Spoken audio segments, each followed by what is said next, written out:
عامر صاحب نے سوال جو کیا ہے، گھر میں ناچاقی اور آپس میں نفرت، لڑائی، یہ اکثر اللہ رسول کی اطاعت نہ کرنے کی وجہ سے ہوتا ہے۔ ایک بزرگ فرمایا کرتے تھے کہ میرا گھوڑا بھی جب بدکتا ہے،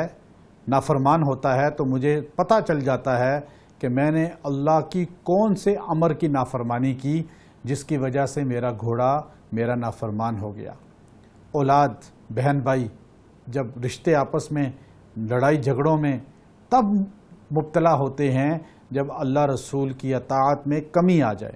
تو اس کے لیے سب سے بہتر چیز یہ ہے کہ اللہ رسول کے احکامات کو پابندی سے اپنے گھر میں نافذ کریں، اور اس کے بہترین محبت جوڑ کے لیے سورہ مومنون کو پانی پہ دم کریں اور روزانہ پانی سارا گھر پیے اور گھر میں چھڑکاؤ بھی کریں۔ یہ عمل 40 دن اپنا معمول بنائیں، انشاءاللہ آپس میں محبت اور اتحاد پیدا ہوگا۔ ویڈیو کے نیچے سبسکرائب کے بٹن پہ کلک کریں، بیل کے آئیکن پہ کلک کیجئے تاکہ ہر نئی ویڈیو کی نوٹیفیکیشن آپ کو مل جائے۔